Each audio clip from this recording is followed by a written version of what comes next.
Shoqata e detarisë Dekavlor me rastin e 90 vjetorit të lindjes ka nderuar me titullin mirënjohje detari komandant Skënder Doçin.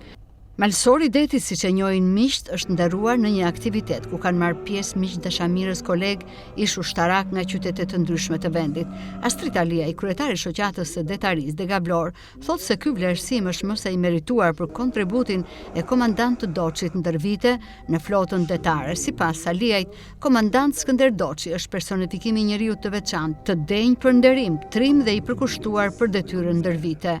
Një jetë të tërë në shërbim të atdheut, një jetë që përfaqëson karakter, përkushtim dhe një rrugtim të lidhur ngushtë me historinë, detyrën dhe idealin. Një omazh i merituar për një nga kuadrat më të spikatur të flotës luftërake detare shqiptare, komandantin dhe komisarin Skënder Doçi. Dhe nuk është rasti që jemi pikërisht në Vlorë, aty ku nisi rrugtimi i tij si oficer i ri, për të vazhduar më pas si komandant i ndesës në brigadën ushtarake detare Pashaliman. Thelbi i këtij rrugtimi, vlerat që japin kuptim shërbimit ushtarak, përkushtimi, përgjegjësia, guximi dhe besnikëria ndaj atdheut. Komandant Skënderi përfaqëson një brez oficerësh të formuar me disiplinë të ekurt dhe ideale të forta. Një brez që shërbeu në kushte të vështira, por që në çdo rrethan mbeti pa lëkundur në detyrë.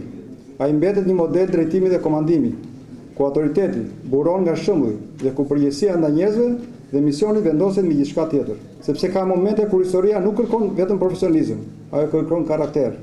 Dhe pikërisht ky dimension, qëndrimi, vendosmëria dhe ndjenja e lartë ndaj detyrës, ndaj çështjes kombëtare, është ajo që bën komandant Skënderin një figurë të veçantë dhe të denjë për nderim, që duhet shërbejë si frymëzim për brezat e rinj në forcat detare. Jo vetëm një komandant të zot dhe një oficer besnik ndaj detyrës dhe idealeve, por dhe një prind të nderuar që ka edukuar fëmijë në prembesa me dinjitet dhe vlera.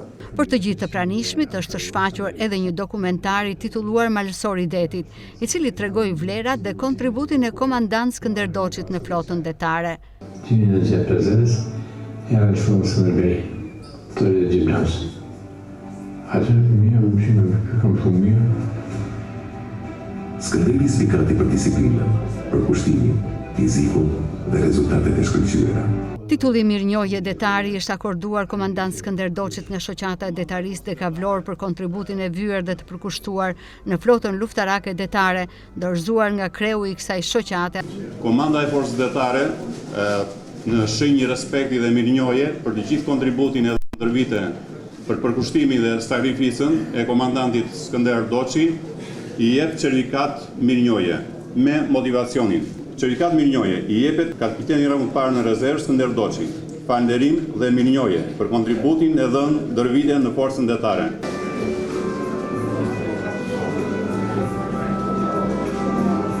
Në fjalën e tij, komandant Skënder Doçi është shprehur i lumtur për aktivitetin e zhvilluar. Ai ka një falënderim të veçantë për organizatorët e këtij eventi. Falenderoj me veçanërisht organizator të këtij takimi, në veçanti dhe më thonë këtu shoqatën e detarisë shqiptare, komandën e flotës, Avni Ponajin e të tjerë. Ne gjetëm disa kodrat që i finë para nesh, që i finë tonë gjithë tonë marines.